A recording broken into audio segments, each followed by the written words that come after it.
Our next guest, Zubair Torwali, author and co-founder and executive director of IBT, will share the story of the efforts undertaken to safeguard Torwali. It's great to have you join us today, Zubair. Welcome.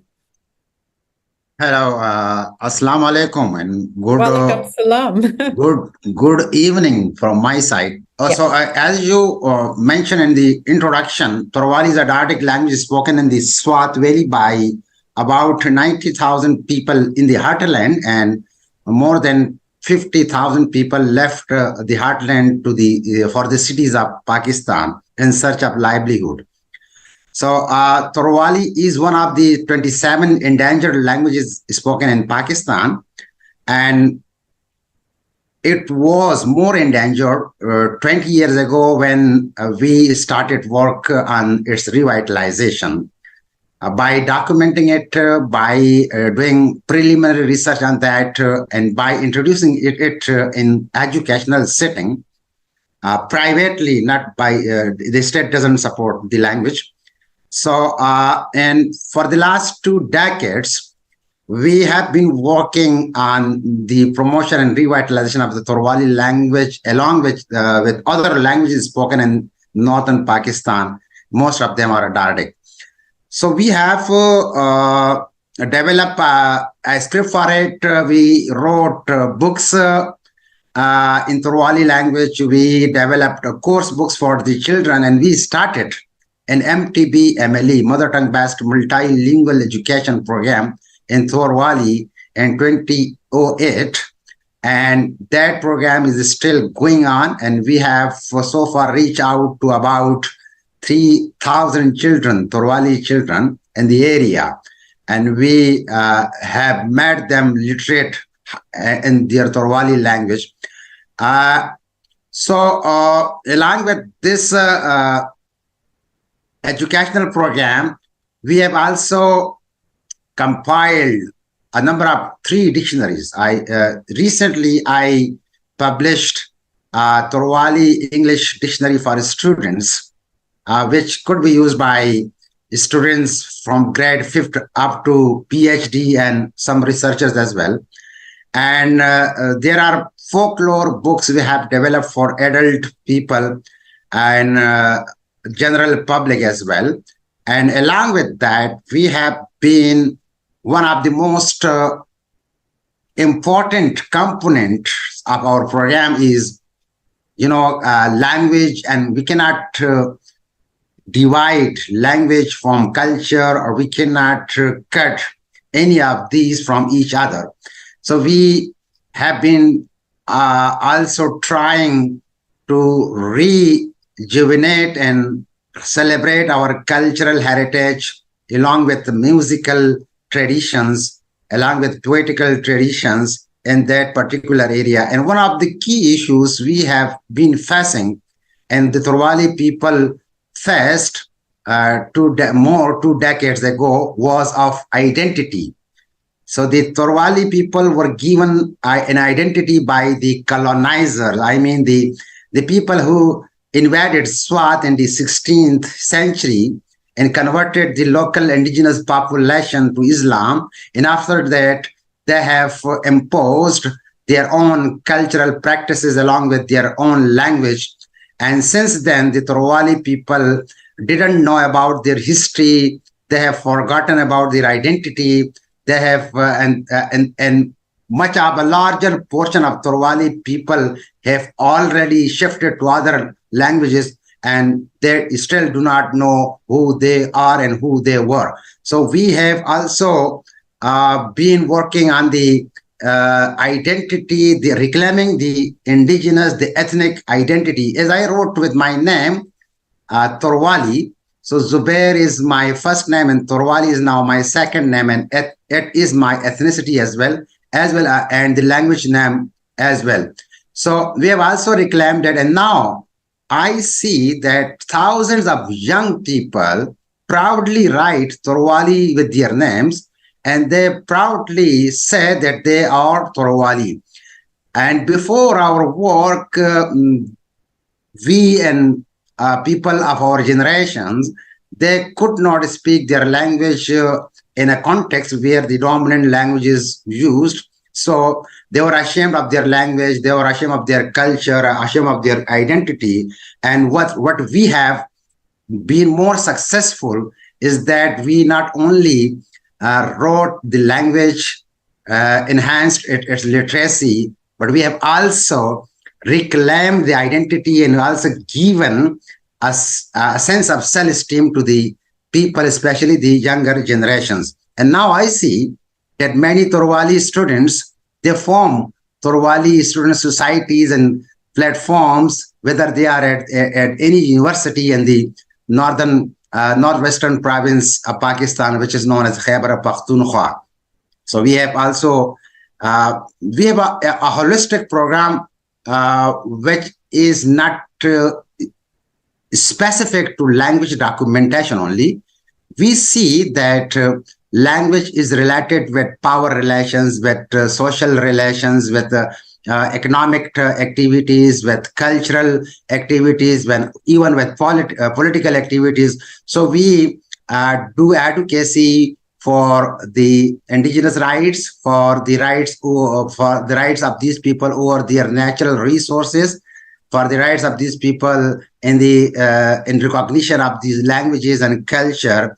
And we are also aware of the technological issues in this modern global era. So we have developed some sort of keyboard with the Google incorporation. And that keyboard is now used by many young people to write Torwali on social media as well. So I would end there are many challenges. I think the challenges are well known all over the world for the indigenous smaller communities. They face globalization, they face internal colonization now, they face cultural domination, and they face marginalization, economic, socio-cultural as well.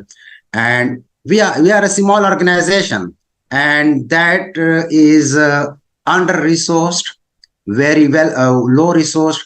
We do not get any funding from the government or from the state.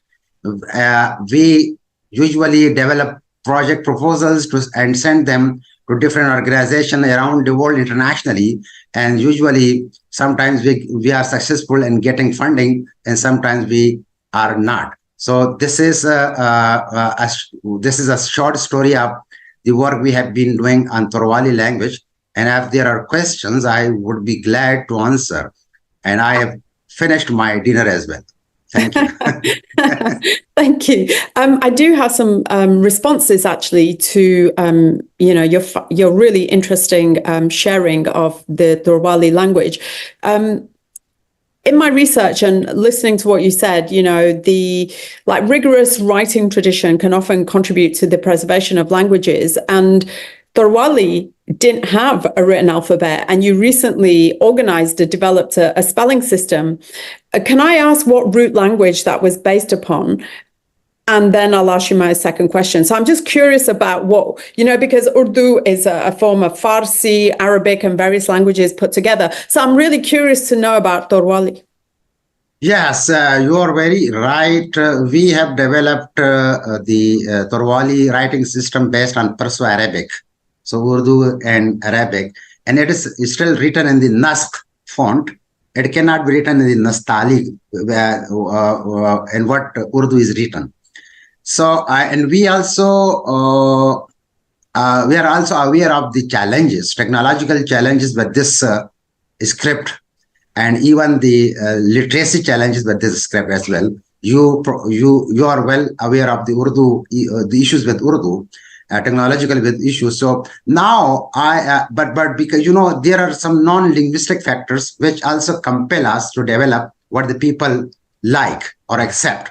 For instance, most of the people were and are literate in reading Quran Sharif, and Quran Sharif is in Arabic, and our national language is written in the Perso-Arabic script, and religion is taught in the Arabic language as well as in the Perso-Arabic script. So there is a religious connotation to that aspect, the script aspect, because if you and Pakistan is very conservative and religious mindset.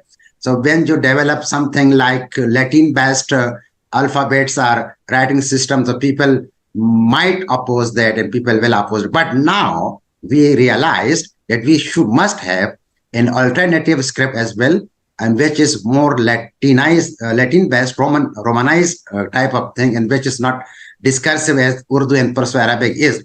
And I have been working on that script with some international renowned linguists who are also very well learned in computational linguistics. So we will also develop that script as well.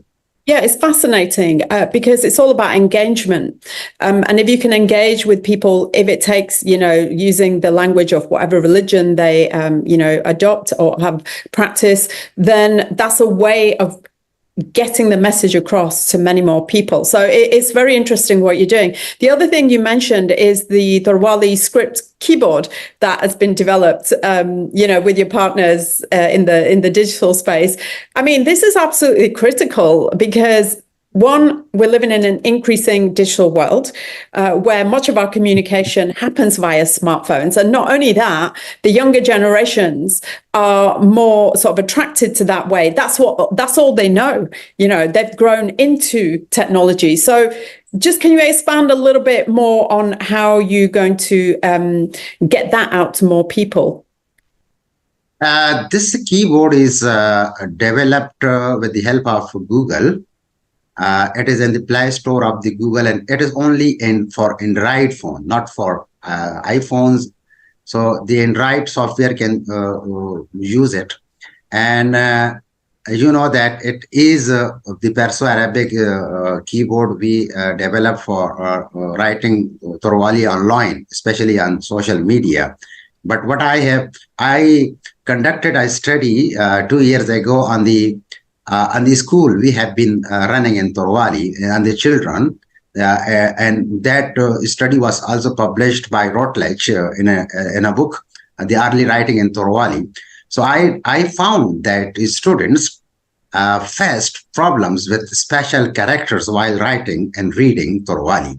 So, and we have Torwali is a tonal language. We have 3 tones, and which cannot be represented well by this Perso-Arabic script as well, because there are many diacritics involved in that. So we can. It is a common observation for Urdu and many other language speakers in Pakistan that people now tend to write even Urdu or other languages in Roman and English alphabet when they're messaging to each other. So that they try to write that. So this is a shift I see because of the technology, the digital technology. That's right. And yeah. So no, it's absolutely fascinating. And congratulations to you for rapidly bringing this to not only, those from an older generation, but to the younger generation. And good luck with it all. Thank you, Zubair.